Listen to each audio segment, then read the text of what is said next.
For those who are not aware of this, fireside chats are part of our culture as students of Carnegie Mellon University Africa to interact with key persons in academia as well as industry.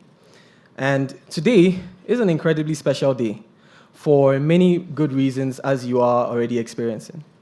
And to top it all off, we have the rarest of privileges to engage and interact with one of the best leaders in Africa.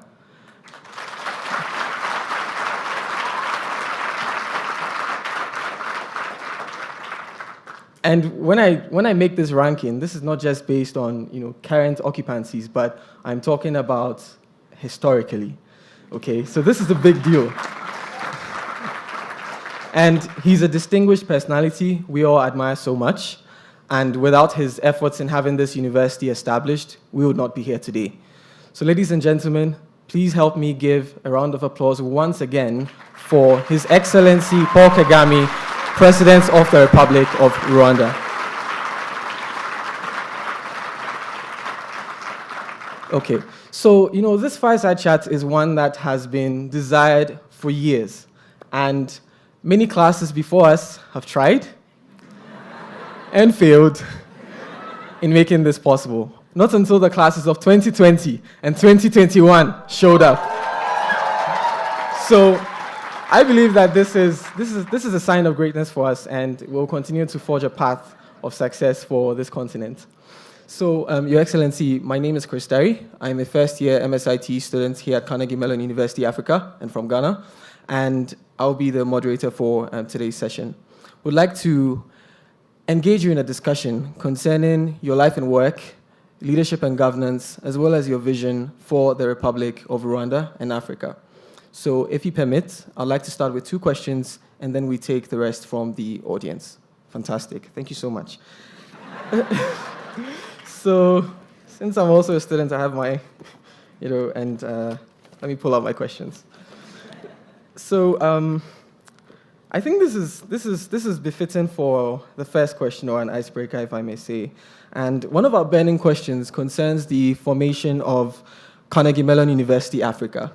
While we've heard a part of the story from many others, however, most of us do not know it from the perspective of the president and his government. And so, Your Excellency, can you tell us what led to the decision to establish CMU in Africa, as well as the events that unfolded in making that a reality?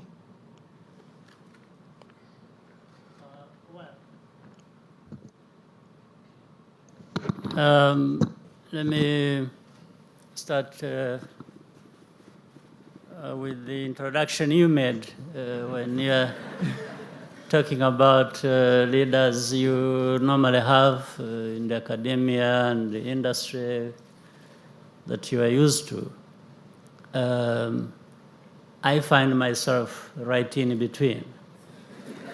And I've also discovered that my job is to try and make these two hold together as a responsibility. And that therefore leads to the answer to your question. As we were rebuilding the country after the tragic history following 1994, actually years before that as well, part of the things we discovered was we have to invest in our people, in education, in their health, and many other things. It's not just one that would provide us with a solution. So we've got to start from somewhere. And in doing that, as we're rebuilding our education institutions and the system, we found, of course, we were starting from scratch more or less in some instances.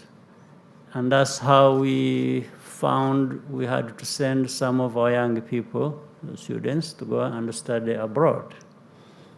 We didn't have enough here. even with starting with the primary school education, secondary, and the higher education, and so on, there were a lot of gaps that we had to fill. Now, as we were thinking about what to do and rebuilding these institutions and the systems, we found we were having to send our young people to go and study. We sent so many to India, to South Africa, Europe, and then others to the United States. So we also thought that maybe along the way, as the country was stabilizing, getting more means from our own resources, but mainly from our partners and so on, we said, well, as we try to address a number of things, one of them to be considered should be how do we establish strong institutions of education here in Rwanda, so that as we send people abroad to study, we also have our own institutions developing here to take in some of the students. And really that's how the conversation started. Started outside of the Carnegie Mellon and then came to Carnegie Mellon University itself in the US, in Pittsburgh. And the leadership there that followed, I think maybe we had this discussion across the time that saw 3, if not 4 presidents of that university. To whom we are always very grateful, because from the beginning to the one who followed and then another, they were all very supportive. And then we brought in, we even had support actually from, to a great extent, from the administration in the United States, meaning the leadership in the United States on the political side. So many things started coming together, and not everyone believed it was going to work. Some thought it was even a waste of time, but there were more people thinking this was going to be helpful, and therefore they did everything to make it a success, part of which we see today.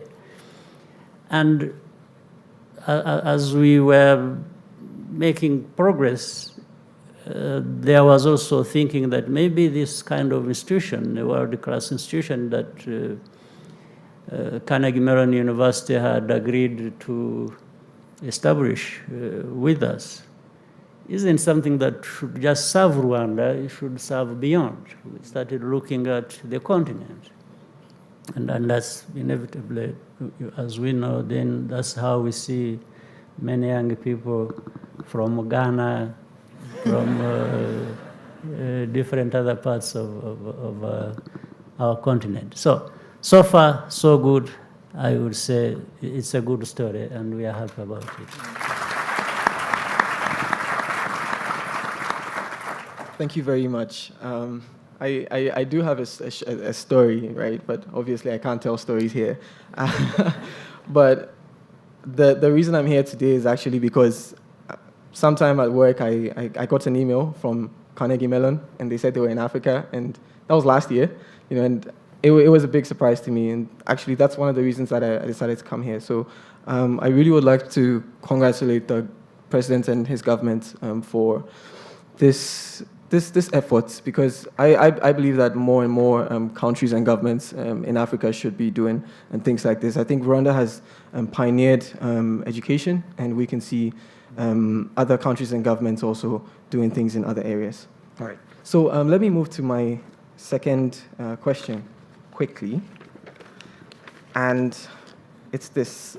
Take your time. Thank you. So, Your Excellency, as a community of researchers here at TMU, a lot of us intend to bridge the gap between academia and industry. We'd like to seek advice from one who manages a nation. So, where do you see the biggest gaps for which our solutions can unlock business and social opportunities in Africa?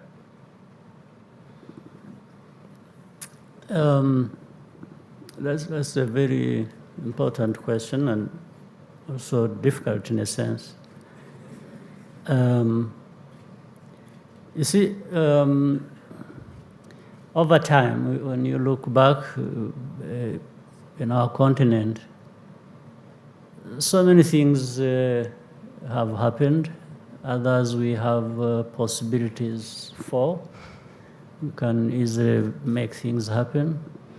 We understand the problems of Africa. We have even discussed them extensively in each country or with all of us together, the continent, the countries of our continent.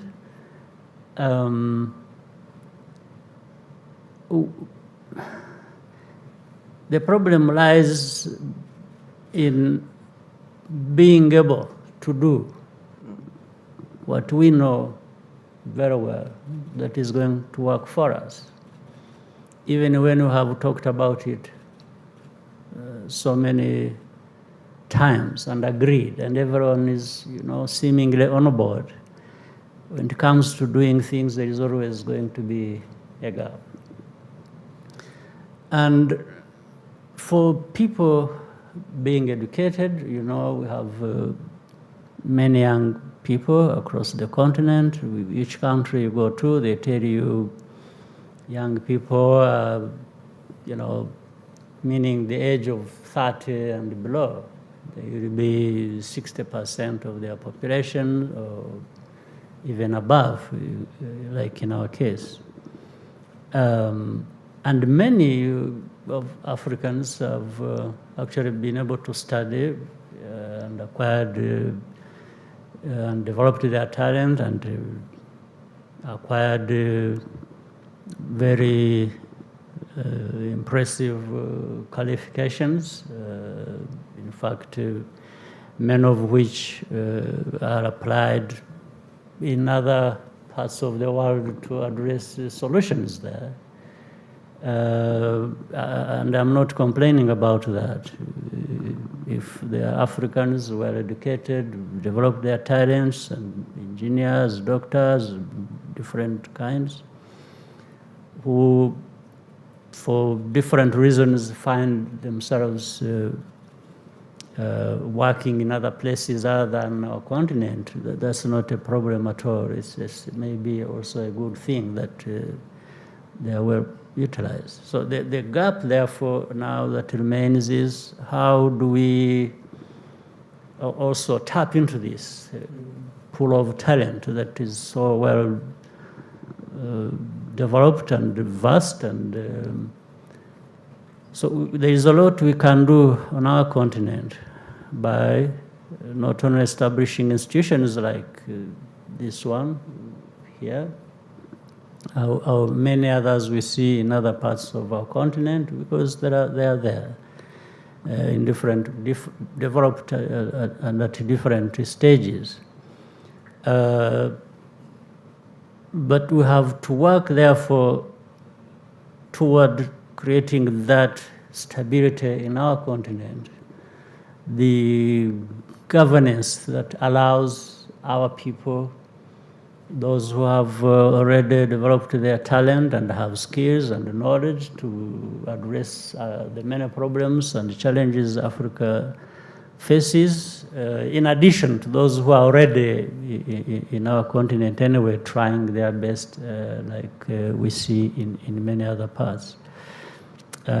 So there is the political side that has to create that environment, create those incentives, if you will, that things that are attractive for the Africans and for the Africans to feel that they are in the right place in their own continent, which would also even attract the talent that has stayed out for a long time, or even of other countries. Like, I don't mean to say in any way Africa is not just for Africans. it should be for Africans primarily, but it should be in a collaboration for other parts of the world as well too, when they come to Africa to find what to do and be happy to do it there and work with the Africans. So there are gaps that are still there in that broader conceptual at that level. And also now the investments we have to make in developing some of these very institutions like this one, or with collaboration when it comes to other renowned institutions like Carnegie Melon University and many others, to find a place here so that there are more of our young people finding where to go and develop their talent that is close to home. Also we need to keep reducing the cost of accessing that quality education and development of talent. So the gaps are there. It's a very broad question you asked, but I thought this is the way to address it. Thank you very much. So at this point, we open the floor for questions from the audience. I don't know whether to say student audience or just limit it to audience, but the floor is open. This is your chance. We've been waiting for this for centuries. So I'll take two questions first. 1 and 2. Thank you, Your Excellency, for this great opportunity. My name is Huye Job. I am from the Gambia. I am actually the first Gambian to join CMU Africa. So CMU gives everyone from the continent this opportunity to come here and study. And at the end of the day, we have so many people from different parts of the continent studying here. So I wanted to ask, what advice do you have for young people to improve intra-Africa collaboration in order to solve the challenges that we face on the continent? Thank you. Good. Well, I think you have already addressed the part of your question. The fact that you are here from the Gambia, and you are here and you agreed to come here, you've played your part in connecting in several ways Gambia and Rwanda, but also your personal journey being that of where you will benefit from what you find in this university, and there is also what you bring to this university, different things from your own country, and what you benefit from here, and interaction with other young students from other parts of our continent, whether it is Kenya, Uganda, Tanzania, and others who are here.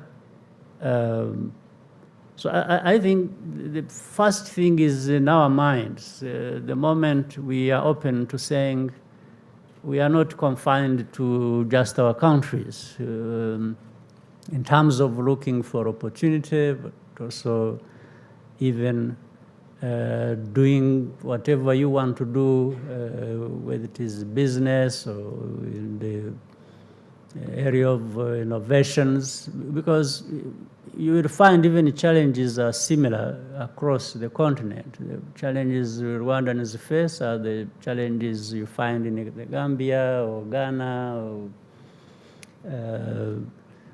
So the young people should just be open-minded. They should want to go beyond their own countries and feel connected to either neighbors or the whole continent, if you will, and that should be the case. Whatever you are doing, whether it is studying, it is doing business, it's looking for an opportunity that will develop you, but in the end, whether directly or indirectly, will also be contributing to the development of the continent. Thank you very much. I saw a hand. Thank you very much, Mr. President. My name is Abigail Deborah Naubonewule, and I'm from Ghana. I'm also a student here at Carnegie Melon University studying Masters of Science in Information Technology, class of 2020. So my question is basically about Africa as a continent and then being able to use unlimited resources to make great impact. So Africa has grown over the years gradually, but then we are getting there. And however, we have some limited resources, especially in terms of education. My question is, how were you able, or how are you able to leverage these limited resources while managing your country and the continent as a whole? Thank you. Actually, Africa is not limited in terms of resources. Though it is a problem in a sense, that is the way it is perceived. Therefore, we've got to change that. In fact, many people say and even wonder why there is this sort of paradox. Africa is actually very rich. It's very wealthy, whether you talk about human capital or natural resources.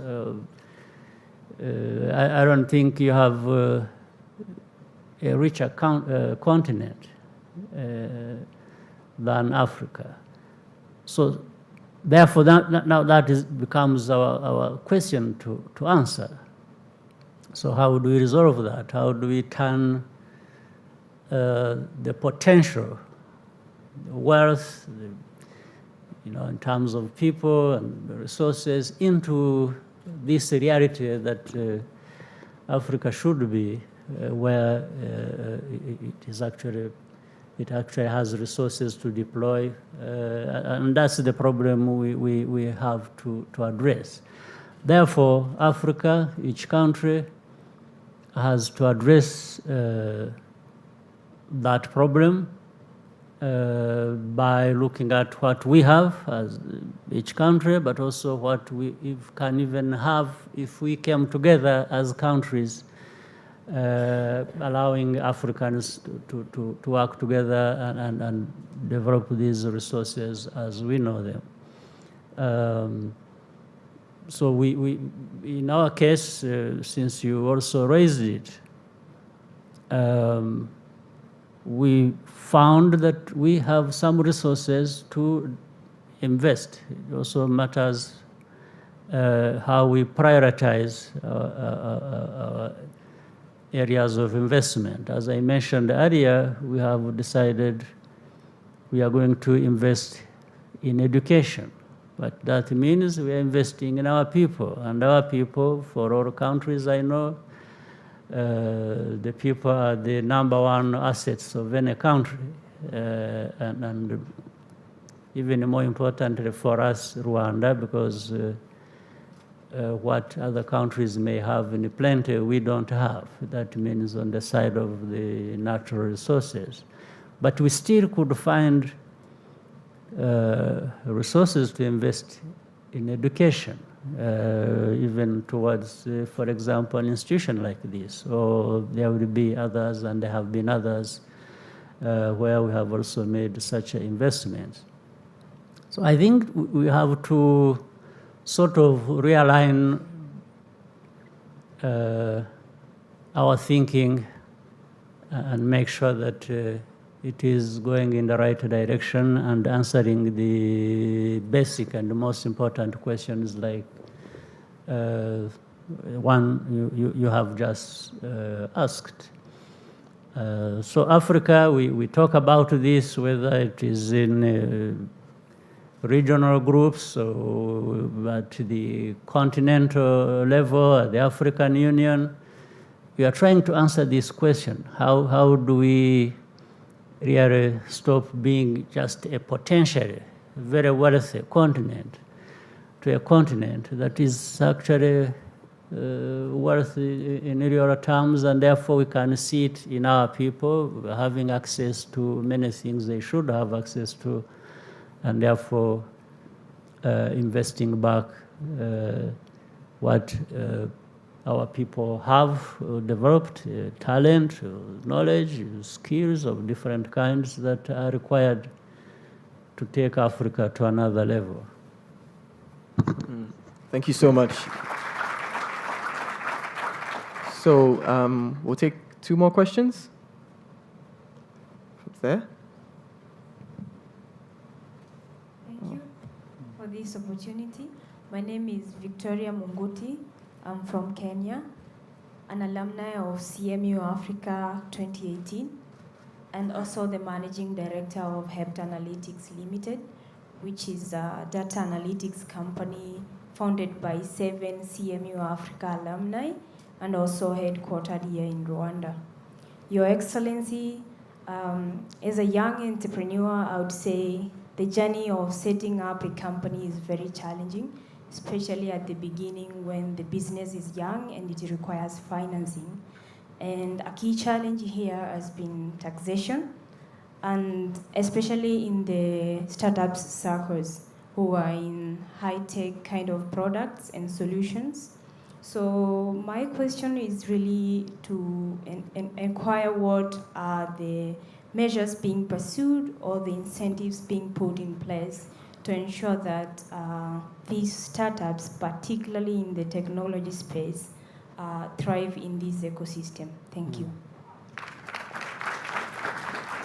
Yeah, I think that's a valid question, and we have also thought about that and have been in the process of finding a solution to that.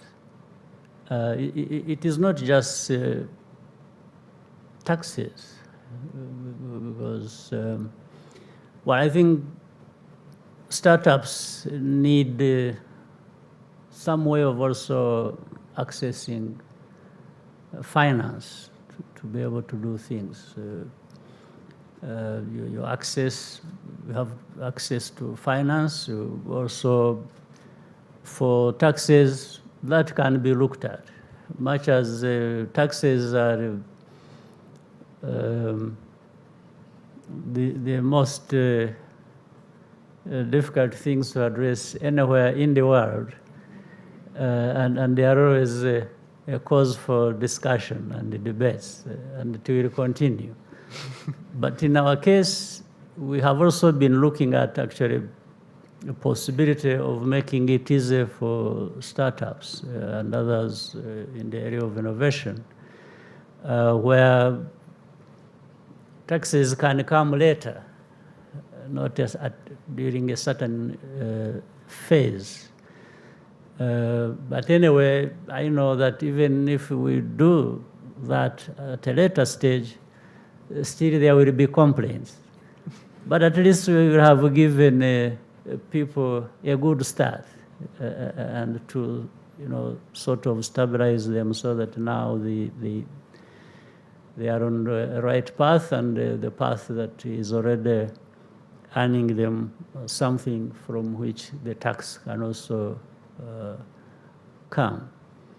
So it's a point I take note of seriously. It is already under discussion. It's almost, I think, in other places they discuss that too, but in particular case of this country, we are always talking about and trying to do different things. In fact, there are some areas where taxes have been already waived, especially in the area of technology and some innovations that are around that. There are the tools to be used. Most of them have seen tax waivers. So the tax question is a broad one, but we have been particular and making sure that we deal with those tax points that if we remove taxes, it will launch certain productive activity for people, and then they can pay their taxes in the future. Thank you so much. Yes, sir. Thank you so much, Your Okay, Excellency. after. My name is Stephen Mokora. I'm from Kenya, and I am a Master of Science Information Technology student here in Carnegie Melon University Africa, and a grateful Smart Africa scholar. So I first start by saying thank you, a big thank you to Your Excellency for the support that you have given students to study in CMU Africa, specifically students of East African community, by settling half of the cost of our tuition fee here in CMU Africa. We appreciate it. Your Excellency, the people of Rwanda are very proud of you, and we, the people, the guests of Rwanda who've come here, we've seen your leadership style, and we are inspired. I just wanted to know what strategies and measures have you in place to ensure that you build a sustainable system that is going to ensure that the next leadership fits in your shoes and your vision to continue the vision of Rwanda with the kind and level of support that you enjoy from the wonderful people of Rwanda. Sure.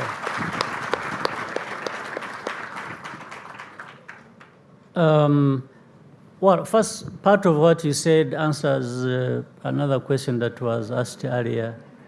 How Africa is not lacking in terms of resources, depending on what you are talking about or how far you want to take it. Because, as you said, Rwanda pays for the students here 50%. And I mean, if Rwanda can do it, any country can do it.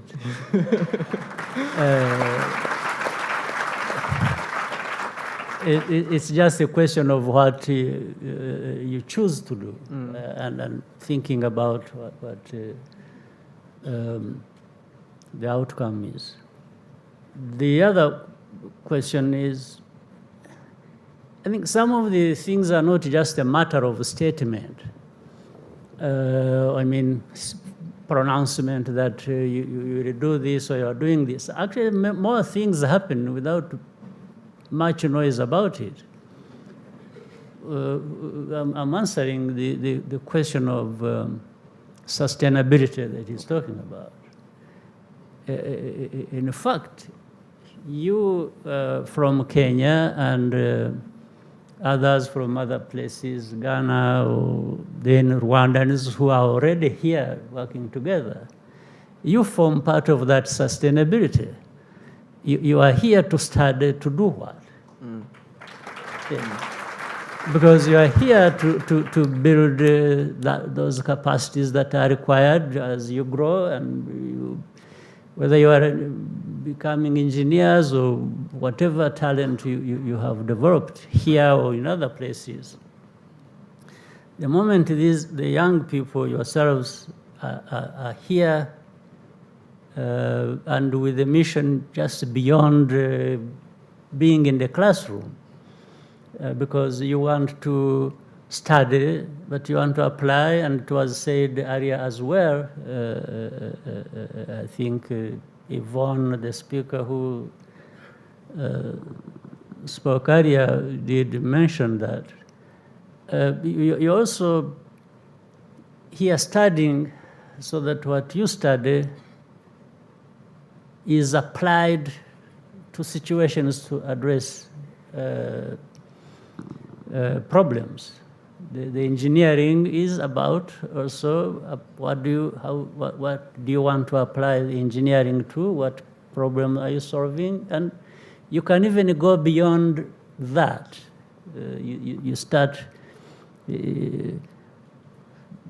when you are solving an engineering problem or you're applying your engineering to solve problems, you're also dealing with the society. You're going beyond just that. And so sustainability comes in broadly investing in people and people who grow in an environment that shapes them to be responsive to addressing the many challenges that we see in our countries, in Africa, and between Africa and the rest of the world. So my dear brother, just think about that. Think about beyond just being a student here at Carnegie Melon, CMU Africa, and studying engineering or whatever. Think about how do you apply that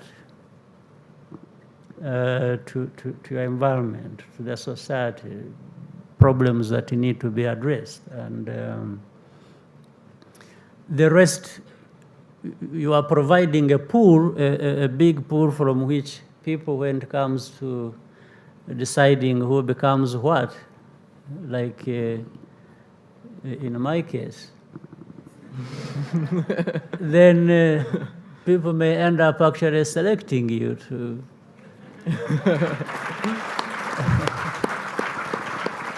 deal with the problem. Yes. So I don't want to anoint people for sustainability. I think I just want to invest in people broadly, and then from among them, there will come sustainability.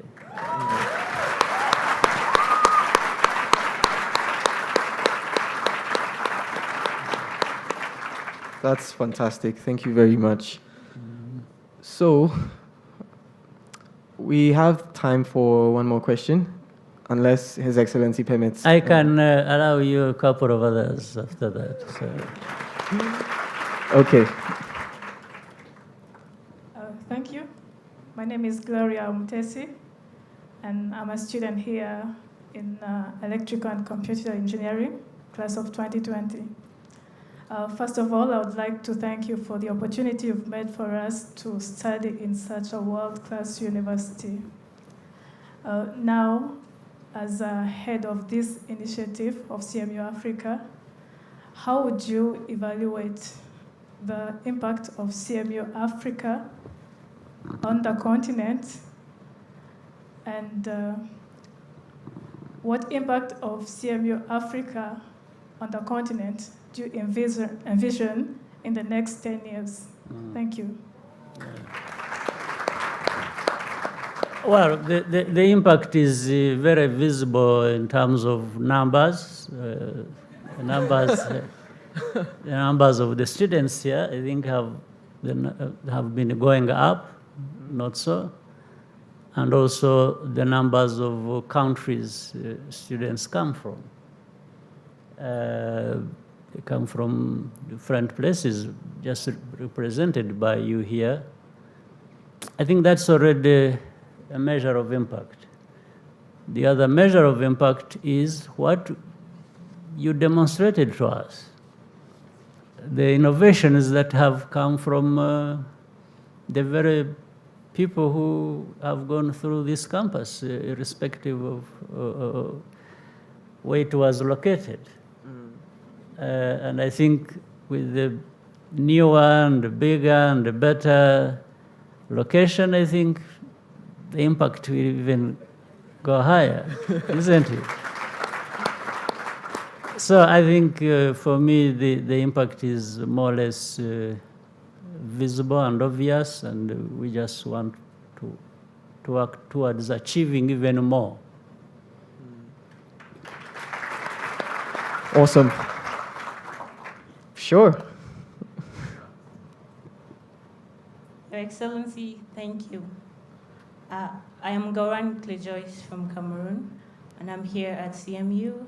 This is my first year, and I'm pursuing a Master of Science in Electrical and Computer Engineering. standing here today and asking you a question is a dream come true for me. Okay, after reading, going through Agenda 2063, the Africa we want, I came across one of the goals, which is to silence guns in Africa by 2020. And my question is this: given that we are in 2019, a month away from the set time, and there are still lots of conflicts in Africa, there are still lots of gunshots around us, I would like to know, are there measures being put in place to ensure that this goal is achieved by the set time? Yeah, addressing some of these problems evidently is not easy. At least the Agenda 2063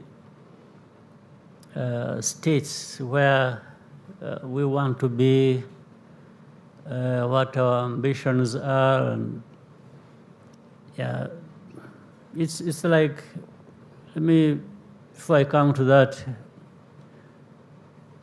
in our country here, we have a vision, we have an agenda. We had something called Vision 2020, which is also marked by just a few months coming to. And we look back and say, have we achieved what we stated in the Vision 2020? We find in some cases we have achieved, in others we are lagging behind.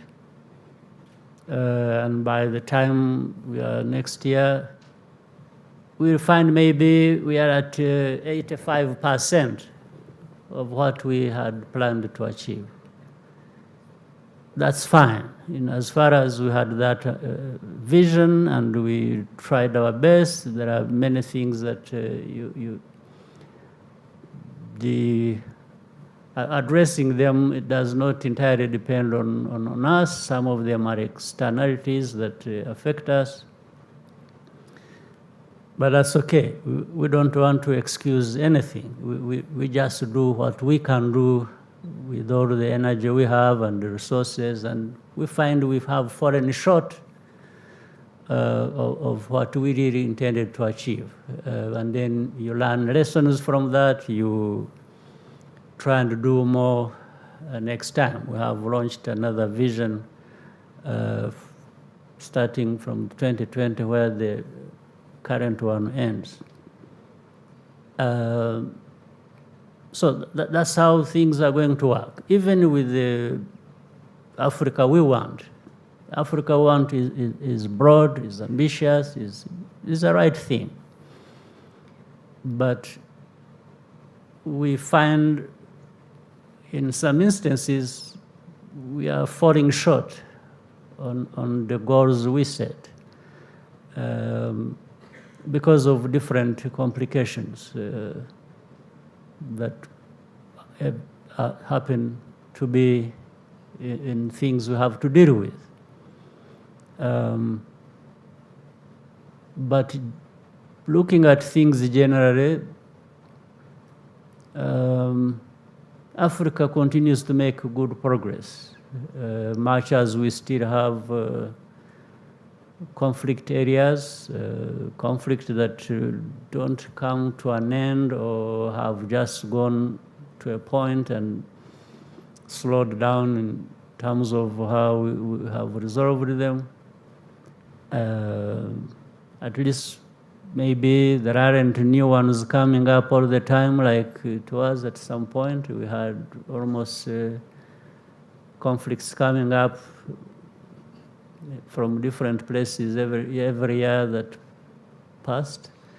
So I hear your point. I can only sympathize with us, me and you and others.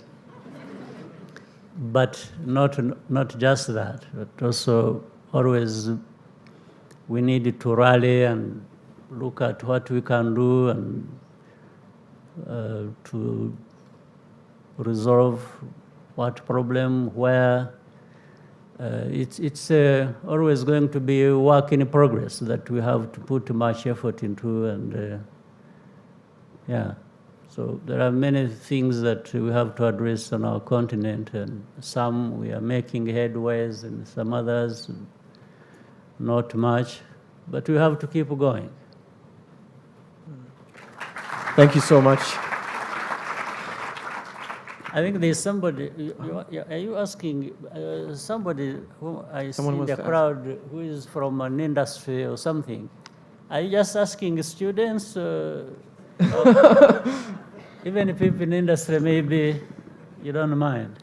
We don't mind at all. Yeah, because I think... Thank you, Mr. President, and my president. Mine is not a question.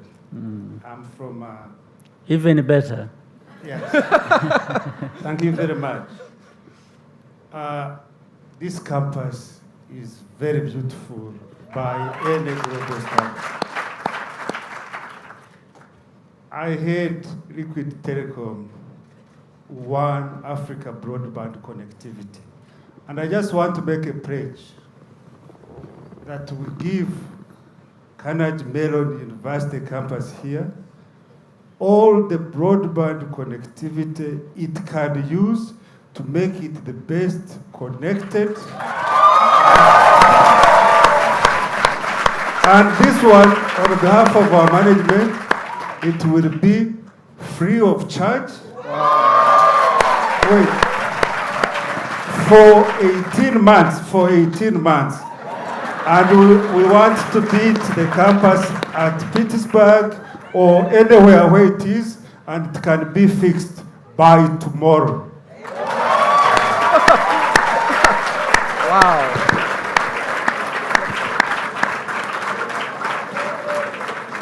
So, as you see, if I'm not good at anything else, I'm good at guessing. I just guessed that I saw somebody who kept putting up his hand, and I just guessed he must be having something useful.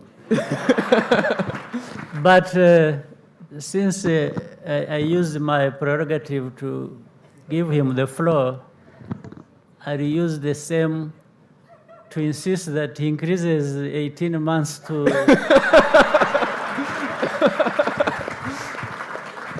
let it be more than that.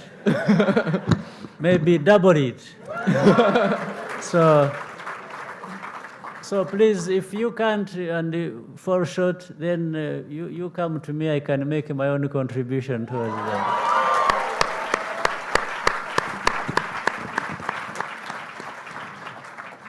Wow, it just keeps getting better. Students, do you have anything to, top that? Okay, yeah.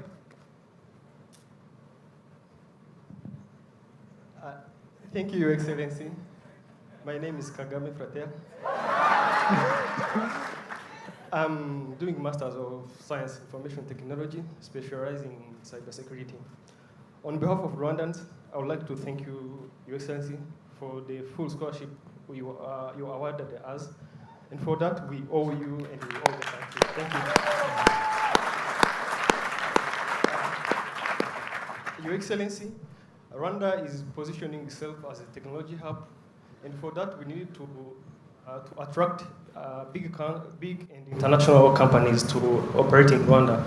Most of the time for this company to come into a region like this or a country like this, you need to have a strong policies and laws already in place, like the data protection laws and privacy protection. And currently we don't have one in Rwanda. What are the measures that are being taken by the government to address that and to make sure that we don't lag behind? Like in South Africa, they already have that in place. In Kenya, they have recently adopted one. So what are the measures that are being taken by the government, and how can us as CMU Africa students who are knowledgeable in both privacy policies and technology can help? Thank you. Yes. I think soon we'll be there where you want, very soon, because you have heard of something called RISA. Yes. Yes, RISA and the ministry concerned are already working on that. I think actually toward the conclusion of what needs to be in place in that area. So by early next year, we should have everything sorted out.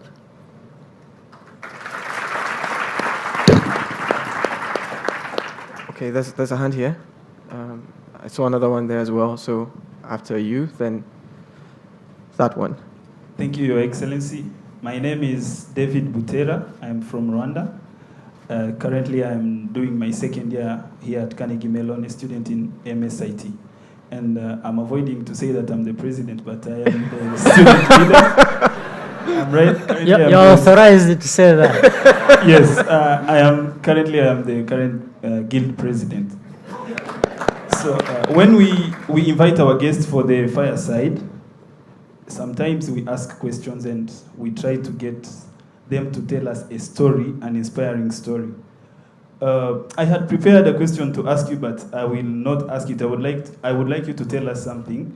I wanted to ask you, by the time you liberated Rwanda, we know that a part of Rwandans had decided to decimate another part of Rwandans.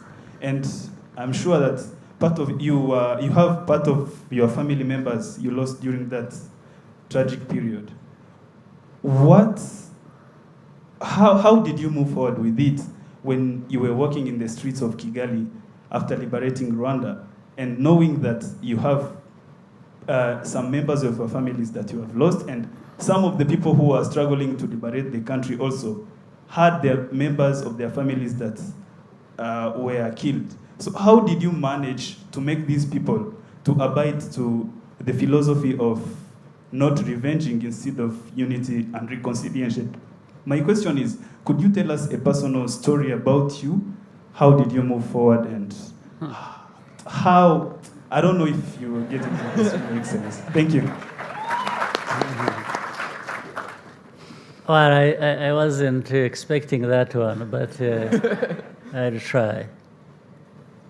And the story of Rwanda, for example, relating to that is a very tragic one, of course. You have to deal with the tragedy, like the country has had to.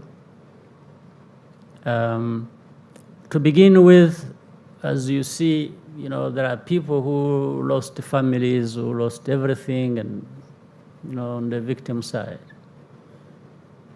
And those plus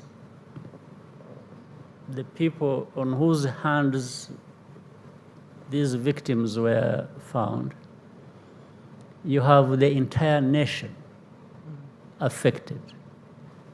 There is nobody in this country, there is no family in this country that has not been affected one way or the other by the tragedy.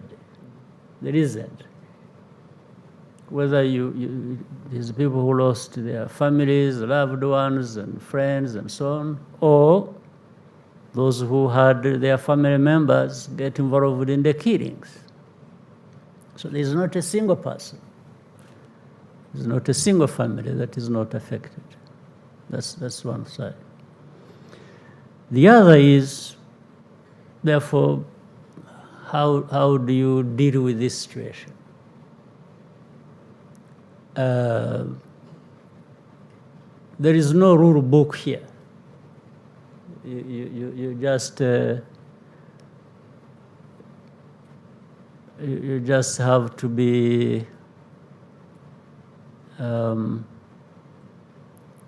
you have to go beyond the ordinary way of doing things, and try some things, knowing that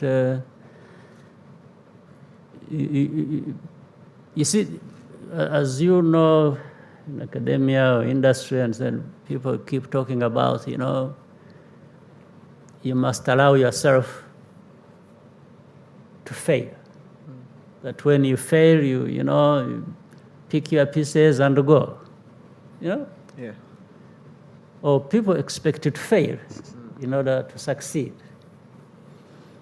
In this area, in this part of the problem around which the question has been raised, the margin error is the smallest that allows you to fail because of the consequences. The consequence of failing in this case would have been even more costly than what we had already faced. So therefore, understanding that forces you to do certain things beyond just the ordinary. Meaning, for example, and I think you put it very well, like in the case we had, young people already who were deprived of their country, they didn't belong, they were stateless, all of us were stateless, who had arms in their hands and had been fighting. They find their families wiped out, and then they get to see people they hold responsible for that. The urge for revenge is very high and may be justified. So, but on the other side of wanting to solve the problem, when you are there, even you having been affected, the tendency would have been to say, these guys are justified. Killing the other one who is responsible for the deaths of their family members would be okay. But then you go beyond just the ordinary by saying, okay, it sounds justified because I also lost, and he has lost, and he has found people who, on the account of whom the family members were lost. If we allow this to happen, actually we would all be wiped out. The cycle would just kill all of us, more or less. By the way, if we had accepted that to happen, even by now, just today, we would still be having killings going on. Because it just becomes a sort of spiral that goes on almost forever. Because everyone would find justification or perceived justification to do harm to the other. And it would not have an end. So in fact, that's how we had to face it, and those who, because there were also people who carried out revenge. It's true, I mean, human nature is like that. Sometimes even we look back and say we can't blame them. So now, since you said at a personal level, I tell you the story, then I was right in the middle of it. As somebody indeed who lost people, together with others, but also as somebody now whom it was upon me, and that was weighing heavily on my shoulders and my mind. It was say, how do you deal with this? I didn't have any particular other person to look up to say, I'll find a solution here. So I was entirely carrying the burden. And the failure, if I had failed to carry that burden, the consequences were huge. There's no question about it. So sometimes, therefore, I had to make a decision. For example, those young people who carried out revenge, and deep in my heart, knowing that it's even justified, but I had to say, no, you can't do that. And knowing that if I allowed that one to do it and get away with it, then everyone else will start doing it. And again, it will get out of control. So we had to face up to this and even had to detain, arrest those who had done it, put them in prison. You can see we are doing it to make sure that it doesn't go on. But at the same time, in my heart, I said, but maybe this guy had justification to do it. How, from a human perspective, you have your whole family killed, and there is the other one who is known to be responsible for that. And the young man who has started fighting, for example, for his country, comes back and finds, the family is no longer, the other one is responsible, and because he has a weapon in his hand, kills the other one. And they have to stand in the middle and say, well, you can't do that. So to make sure that you don't do that and somebody else doesn't do it, you go to prison. You wait until we have justice. But justice was not anywhere. We've seen, because we didn't have institutions, even the basic ones, to try and give justice, so that you tell the other one and say, no, wait, the justice system will take care of it. And no, the other guy will say, which justice system are you talking about? So this was, if I may, one of my most difficult moments. I had to. But so the personal thing, and I had to be in full understanding that the failure was going to be very costly. Not the kind of failure we talk about, where you just fail here, you try again. Then no, for me there was no trying again. It was just you fail here, you are gone. Yes, and the gone is the nation.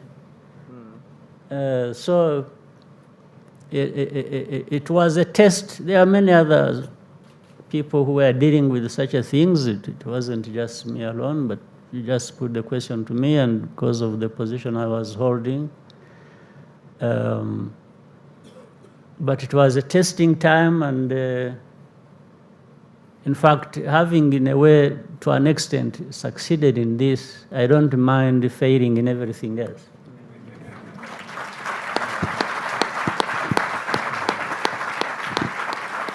May I take one more question? Yeah, sure. Okay, so we'll take one final question. I've seen a hand has been waving since.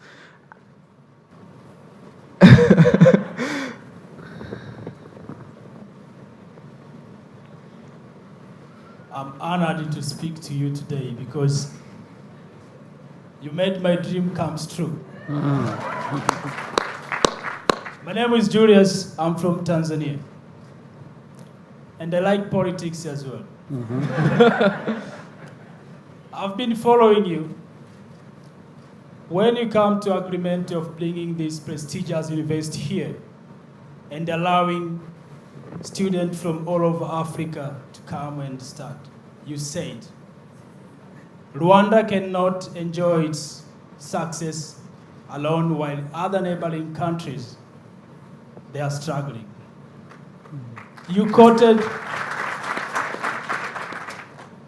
I believe you quoted the late Mwalimu Nyerere. In 1960, just after our independence, he said, Tanzania cannot say it is free while other African countries are not free. So we became center of freedom fighters. So in this success today, Tanzania is left behind. Why I'm saying that? The rate of students from Tanzania is like 0. So I know for sure you are very friendly with the current president. and he can do anything you ask him to do. If you are building a railway from Dar es Salaam all the way here in Kigali, why don't you just help us and talk to him to come and invest in this university so we can have many students from Tanzania benefit from this high quality education.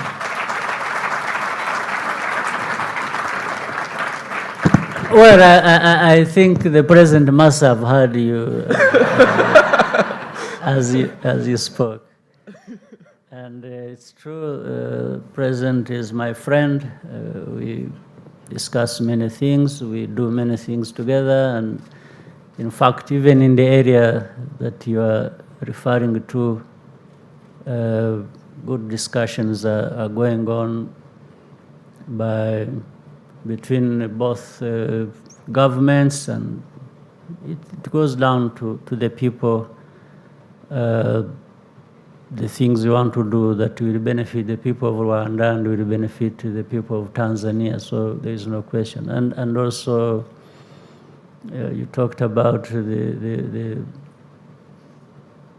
story of Mwalimu Nyerere, who was a very renowned Pan-Africanist, a very respectable leader for right reasons, who shaped Tanzania to be what it is in terms of holding the country, the people together and giving them something to be proud of, even in their contribution to the liberation of the countries you talked about.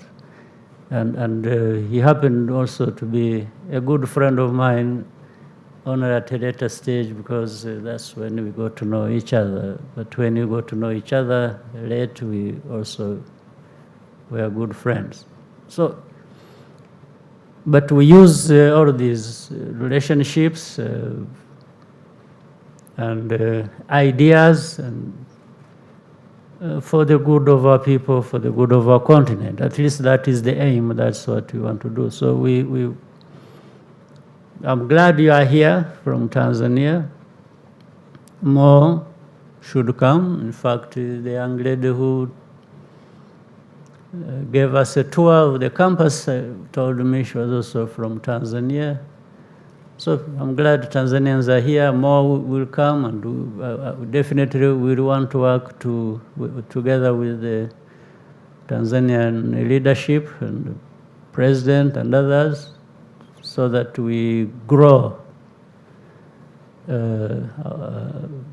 this campus by the contribution we can make together. And maybe one time he will invite me to contribute to another institution that is coming up in Tanzania, and I would be happy to join and make my contribution.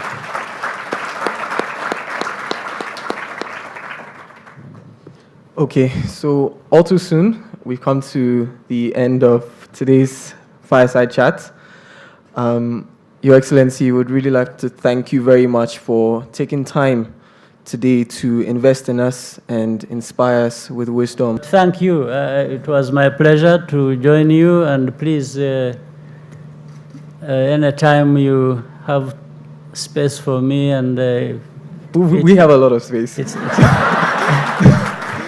We have space Monday to Sunday. Yes, and when I find the schedule also allowing that, I'll always be happy to come and be with you